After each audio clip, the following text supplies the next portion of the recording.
Fayyisan argame Gooftanuuf dhalatee Beetelihemitti gammachuu guddaadha keessa keenya itti raajitu raawwatee inni dubbatame durbii Maariyamirraa fayyisaan argame.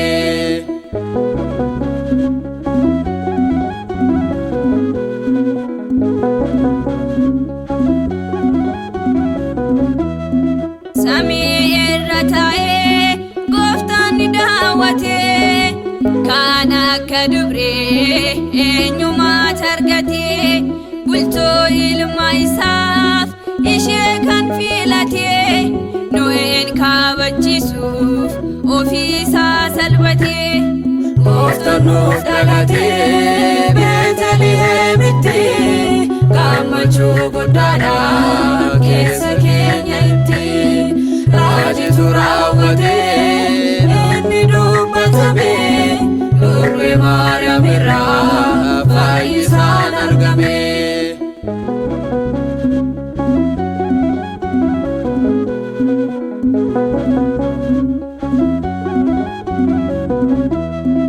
Ifaatu nuuf bahee samiif lafarratti fayyisaan dhalatee Beetelihemitti dubreen durbummaadhaan kunoo nuuf deessetti baga gammaddanii tawaahidoon marti. Gooftanuuf dhalatee Beetelihemitti gammachuu guddaadha keessa keenya itti raajitu raawwatee inni dubbatame durbii Maariyamirraa fayyisaan argame.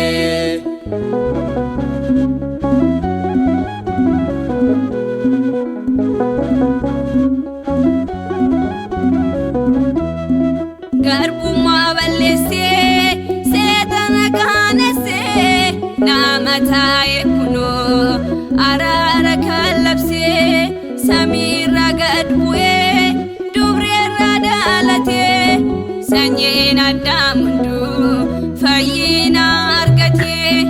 Gooftanuuf dhalatee Beetelihemitti gammachuu guddaadha keessa keenya itti raajitu raawwatee inni dubbatame durbii Maariyamirraa fayyisaan argame.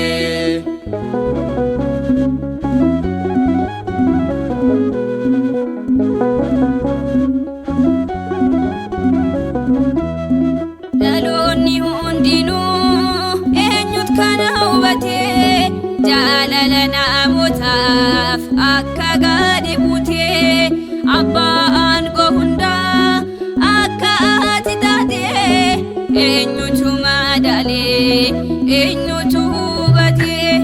Gooftanuuf dhalatee Beetelihemitti gammachuu guddaadha keessa keenya itti raajitu raawwatee inni dubbatame durbii Maariyamirraa fayyisaan argame.